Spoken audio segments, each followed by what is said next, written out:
او عاشقم عاشق آن لب و دندان، میمرم در همو پلهای دستان. سلام علیکم. علیکم با سلام. شما ماشین خطی؟ نه ما پیاده.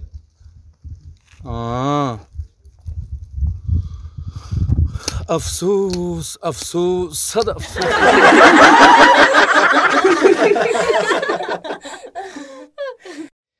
السلام علیکم میمونچه من.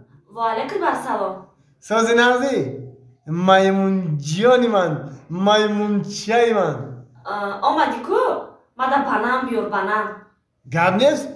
ها بچه من برای تو گرد ندارم. بنا نه پرابلم نیست. همی یخدان پس اونجا می ارود زتر کرده فروخته سیان میگه که در هندوستان می باور کرد. چند تا بگیرم؟ 3 تا؟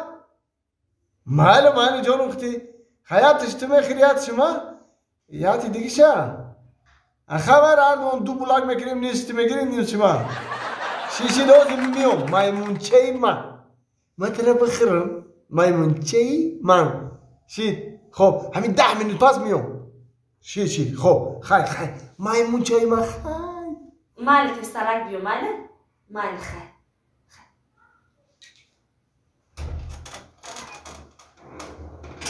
میمونچه من با میمونچه من میمونچه من میمونچه من چی گپه؟ تینجیه؟ کی شما؟ من؟ دیرکتوری زوپارک.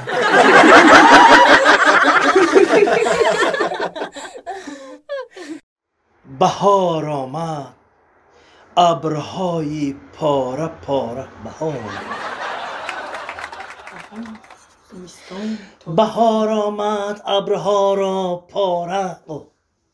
مردک بهار آمد ابرها پاره. مردک جان قدشمو گفت زستم. لبای زلیخا جونی من لبای میگم همین شوای درست میشینه و مینویسه الهام بخشنده ای من زلیخا جونی من. مردک جان شما این قدر زحمت میکشه شوای درست خوب نیسته. آخر من کتاب می نویسم.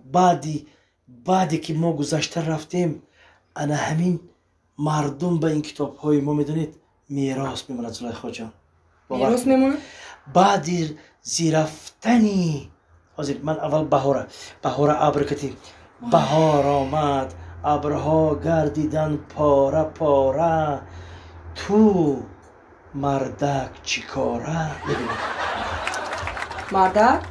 این چیزایی که شما می نویسه یکون کس میخونه؟ یا 6 کتاب نوشتم. این کتاب های نوشته است یکون کس میخرد یکون کس میخونه.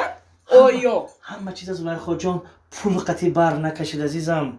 آخر معنویات یک الهامی تازه شوهر شما. آخی مردک دلم میسوزد. شما شوای درست خوب نمیکنی مردک جان. او من یاد میکنم شما من خوب نمیبره به شما. دلتان میسوزد نمیسوزد باید که یوسفی گم گشته برای زلیخای خودش ایجاد کند.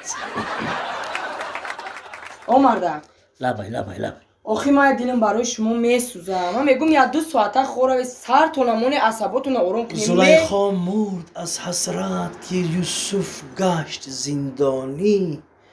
ایرم تا من کیم کدام نوشتگی دیدی چه خیلی فکرهای من میبیاده. میدونی بعضا وقت الهام مرا ساعتهای بعد 12 و 15 سراغ میکند برای همان عزیزم. تو رفته کانتر دم گیر من حاضر میبینم. اومای به شما خوب نمیبرم مردک جون. شما 3 هفته یکی دامی جشتگی ایو می نویسه ایو ایجاد. تو اینا نمیفهمی مرغی الهام در همینجا پرواز دارد. اینه مرغی ندیدی مردک لبای شما باید دختر روی. شما اوجه در نظر تا مرغ دیده سه. مرغی الهام وای به آدمی عادی نمی نماید. وای به آدمی که ایجادکار است می نماید عزیزم. ای توبه پسر ما از کار اومد.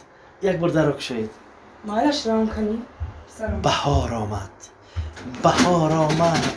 بیا بچه جون بگیر دادم بگیر السلام علیکم ای پسری دادا ای، آمده دادا جان، آمده عزیز، آمده سلامتون، واه عزیز. واه واه واه واه پسری دادا کلی کارها نقص نقص سلامتی رحمت. حضور خونه بده شما ای من کجا خواب من تا دل شب همی خیلی میشنم حالم نویستن نه البته میدونی چی خیرت آموز خیرتمندان آموزی دیدی میدونی رویدکی میگه بای جوی مولیان آیت همه شعر استاد رودکی ها اکنون من چی کردم؟ چی کرده شما مرا مرغی لحام آمد من نقیزه نوشتم اینه نویستی شما الکا نه بوی جوی مولیان آیت همه بوی تخمی ماکیان آیت همه این شیر بینی باور کنید نه شما زوره دادا جان ما با شما میفخرم با پیش همسیفم ولی میرم با بچه میگم جان که بچه جان شیرینم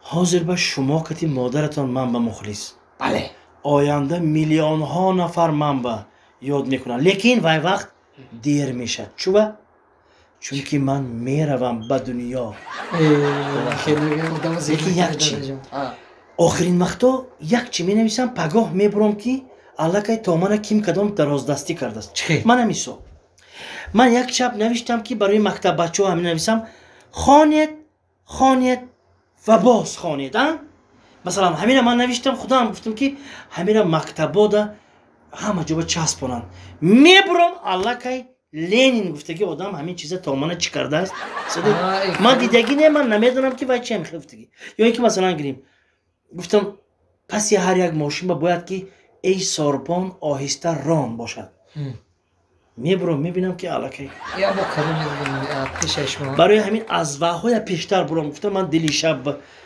مرغی لحمه قپیدنی میشم میدونید مرغی لحمه میقپم میگم که مادری شما آمده منو میقپم میدونید ما دادا جان خب. یک شعر نفهمیدم چیه بچه جون چیه شما ای کتاب گرفته در این کتاب روبردار دارید بچه جان دانای من ای آدم می شود و ای کتاب نشود می